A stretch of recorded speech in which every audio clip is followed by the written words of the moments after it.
বাংলাদেশের পুলিশ বাহিনী আমরা অতীতের যে অভিজ্ঞতায় দেখি যে তারা জনবান্ধব হওয়ার পরিবর্তে জনগণের বিপক্ষে তারা দাঁড়িয়েছেন। অনেক সময় রাজনৈতিকভাবে তাদেরকে ব্যবহার করা হয়েছে। অনেক সময় পুলিশের অনেকেই বাংলাদেশের মানুষেরা তাদেরকে নানা ধরনের হয়রানি করেছেন, নানা ধরনের নিপীড়নের মতো ঘটনাগুলো বাংলাদেশে ঘটেছে।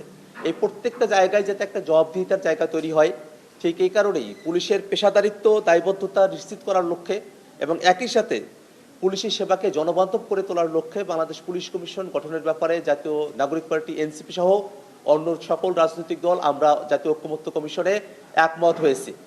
সেই কমিটি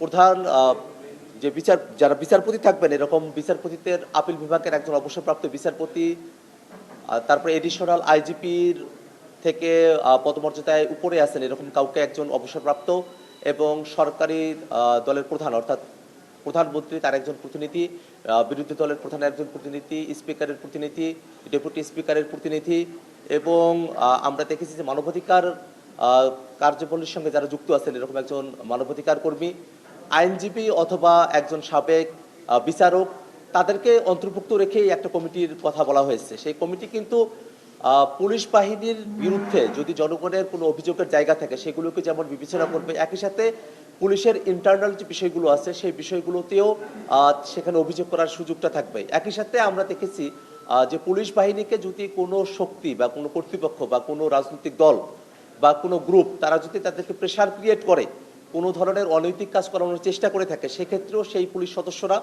এই পুলিশ কমিশনের কাছে তারা তাদের অভিযোগগুলো দায়ের করতে পারবেন।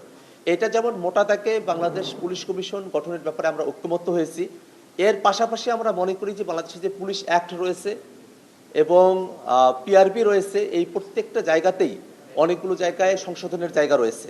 এবং একই সাথে বাংলাদেশের পুলিশ তারা এখন আমরা অতীতে যেমনটা বলেছি যে এটাকে পুলিশ ফোর্স আকারে দেখা হয়, এটা যেন একটা পুলিশ সার্ভিস হয়, যাতে করে বাংলাদেশের মানুষেরা তারা পুলিশের থেকে অতীতে যে ধরনের নিপীড়নমূলক আচরণের শিকার হয়েছেন সেটা না হয়ে সেটা যেন একটা জবাবদিহিতার আওতায় আসে, সেই লক্ষ্যে আজকে যে রাজনৈতিক দলগুলো সকলে মিলে আমরা ঐক্যমত্যের ভিত্তিতে বাংলাদেশ পুলিশ কমিশন গঠনের ব্যাপারে একমত হয়েছে।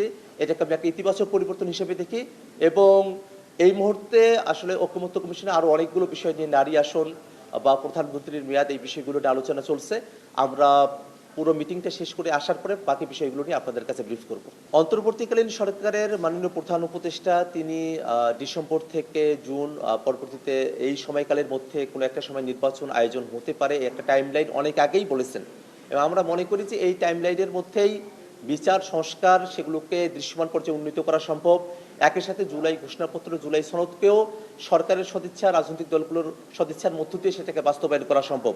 সেই সময়কালের মধ্যে নির্বাচন আয়োজন হতে পারে, কিন্তু কোনো একটি দল তারা যদি সরকারের তরফের যে বক্তব্য সেটা না হয় তাদের বক্তব্য পেশ করে থাকে, অথবা সরকার যদি শুধু এক দলের সঙ্গে আলোচনা করে বা এক দলের সঙ্গে কথাবার্তা বলেই যদি তারা নির্বাচনের সময়সীমা ঘোষণা করে, তাহলে অবশ্যই বাকি যে রাজনৈতিক দলগুলো আছে বাংলাদেশের ফ্যাসিবাদ বিরোধী, এটা আমাদের কাছে গ্রহণযোগ্য হবে না। আমরা মনে করি যে নির্বাচনের আগে বিচার সংস্কার সেগুলোকে দৃশ্যমান পর্যায়ে উন্নীত করা, জুলাই সনদ, জুলাই ঘোষণাপত্র প্রণয়ন করা, নির্বাচনের জন্য মাঠ প্রশাসনের নিরপেক্ষতা এবং একই সাথে লেভেল প্লেইং ফিল্ড নিশ্চিত করার মধ্য দিয়ে তারপরে নির্বাচনের ঘোষণার দিকে যেতে হবে।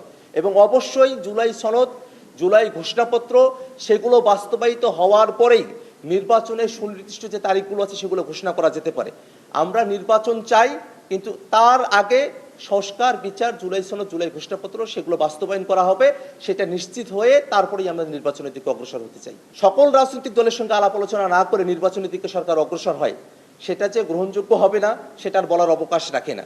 সেই ক্ষেত্রে সেই নির্বাচন যেটা রাজনৈতিক দলগুলোর সঙ্গে, যারা বাংলাদেশের ফ্যাসিবাদ বিরোধী আন্দোলনের সঙ্গে যুক্ত রয়েছেন, যারা বাংলাদেশের মানুষের প্রতিনিধিত্ব করছেন, এই ফ্যাসিবাদ বিরোধী পক্ষগুলোর সঙ্গে আলোচনা ছাড়াই যদি সরকার নির্বাচনের মতো বিষয়কে খোলাসা করতে শুরু করে, সেটাকে যদি সুনির্দিষ্ট করতে শুরু করে এবং একটা নির্বাচনের ডেট তারা আয়োজন করতে চায়, সেক্ষেত্রে অবশ্যই সেই নির্বাচনে অংশগ্রহণ করা, সেই বিষয়গুলোকে আমরা পুনর্বিবেচনা করব।